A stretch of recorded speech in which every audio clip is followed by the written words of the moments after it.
안녕하세요. 아침을 깨우는 세법 프렌즈 TV 양소영 회계사입니다. 자, 오늘은 부가가치세법 2장 4번 문제 풀어보도록 하겠습니다. 다음은 기계장비 제조업을 영위하고 있는 일반 과세자인 주 A의 2010년 제2기 과세기간 최종 사물의 거래와 관련된 자료이다. 2010년 제2기 부가가치세 확정 신고 시 신고하여야 할 부가가치세 과세 표준을 계산한 것으로 옳은 것은 과세 표준을 묻고 있죠. 주 A의 2019년 제2기 과세기간 최종 사물의 매출액은 2억 3,200이다. 항상 매출액에서 출발해서 일정 금액을 가감 조정해서 과세 표준을 구하시면 됩니다.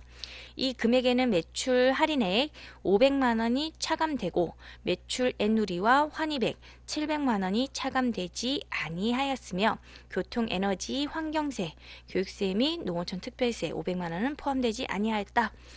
자, 매출 할인은 차감이 되어야 되는데 차감되어 있다고 했으니까 가만히 두시면 되겠고, 애누리와 환입액은 차감돼야 되는데 차감되지 아니하였으니까 차감하는 조정을 해주시면 돼요.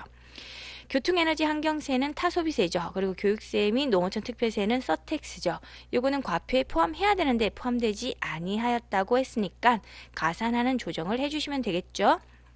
주 A는 2010 제2기 예정신고 기간의 매출액 2천만 원이 예정신고 시 누락되어 이를 2019년 제2기 확정신고 시 포함하여 신고하고자 한다. 자, 그러면 2천만 원은 가산하는 조정을 간단하게 해주시면 되겠고, 다음 페이지. 다음의 거래는 위 1번 양가로의 매출액에 포함되지 아니하였다. 포함되지 아니하였는데 포함할 게 있으면 가산하는 조정을 해주시면 됩니다. 주 A는 10월 4일 지방자치단체에 제품을 1,700만 원에 공급하였다. 국가나 지방자치단체에 지금 유상으로 공급하고 있으니까 과세가 되는 건이고요. 시가가 2천만 원인데 1,700만 원에 공급했으면 저가 공급이죠. 이때 과표는요, 시가일까요? 그렇지 않죠. 거래 상대방을 꼭 보셔야겠죠. 지방자치단체는요, 나와 특수관계가 있다 없다? 나와 특수관계가 없죠. 특수관계가 없는 자에게 저가로 재화를 공급하면요, 그때는 저가 공급가 거래 금액 그걸 그대로 인정하는 케이스죠. 그러니까 1,700만 원을 체크하시면 되겠고, 주 A는 11월 26일에 국가에 제품을 무상으로 기부하였다. 국가 지자체한테 무상으로 재화를 공급하면요, 그때는 어떻게 되죠? 면세가 되죠. 그렇기 때문에 과세 표준에 들어올 금액은 없습니다. 주 A는 12월 31일 주 B에 제품을 공급하고 시가 2천만 원짜리 1,500만 원을 현금으로 결제받고 500만 원은 자기 적립 마일리지로 결제받았다.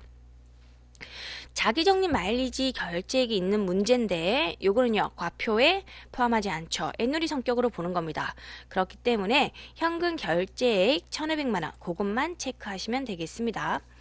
주 A는 대주주인 갑 특수관계인한테 사업용인 공장 건물을 2010월 1일부터 3년간 임대하였으며 그 대가로 2010 제2기 과세기간 최종 사물의 임대료 300만 원 이걸 받았다. 근데 시가는 500만 원이라고 되어 있네요.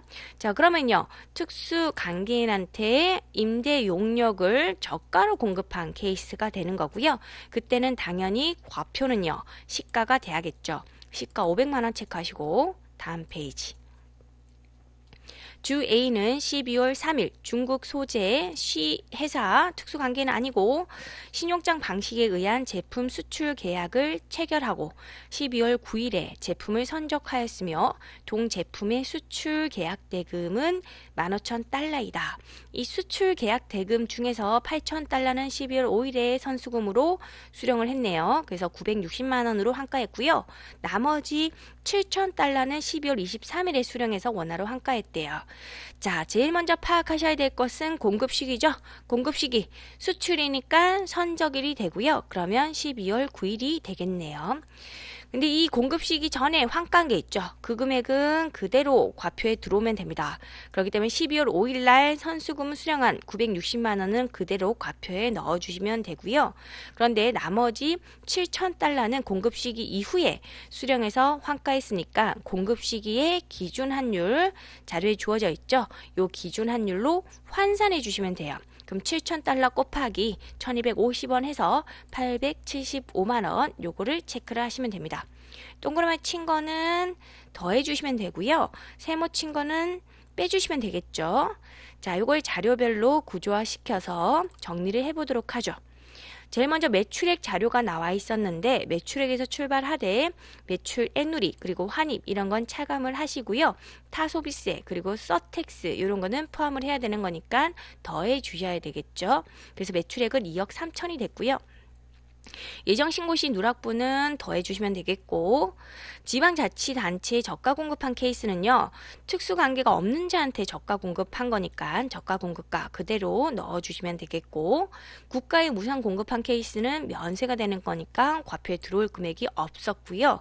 그리고 제품을 공급한 게 있었는데 자기적립 마일리지 결제액이 있었죠. 그거는 애누리 성격이니까 포함하지 않고 현금 결제액만 체크를 하면 되겠죠. 특수관계한테 저가 공급한 케이스에서는요. 시가를 과표로 보는 겁니다. 그리고 외화 수령한 케이스 같은 경우에는 공급 시기부터 파악하시고 공급 시기 전에 환가한 금액은 그 금액 그대로 가시면 되겠고 공급 시기 이후에 보유를 하거나 환가한 게 있다면 공급 시기의 기준 환율로 환산해 주시면 되겠죠. 그래서 계산해 본 결과 1,835만 원이 나왔고요. 전체 금액을 합산하면 3억 535만 원이 과세 표준이 되는 겁니다. 이 문제 같은 경우에는 주의해야 되는 점이 좀 많았는데요. 지방자치단체에 저가 공급한 케이스 그리고 국가에 무상 공급한 케이스를 비교를 하자면 국가나 지방자치단체에 유상으로 공급하면요. 그때는 과세가 되는 거니까 과표에 들어올 금액이 있고요. 근데 국가나 지방자치단체에 무상으로 공급하게 되면 면세가 되는 거니까 과표에 들어올 게 없겠죠. 그리고 저가 공급 같은 경우에도 같은 저가 공급이라고 하더라도 상대방이 누군지를 보셔야겠죠. 상대방이 지방자치단체라고 하면 나랑 특수관계가 없는 자고요. 그때는 저가로 공급한 그 거래 금액을 그대로 과표에 넣어주시면 되겠고 특수관계인한테 저가 공급한 케이스에서는 시가가 과표에 들어와야 되겠죠. 자, 이것으로 세법 프렌즈 마치도록 하겠습니다. 수고 많으셨습니다.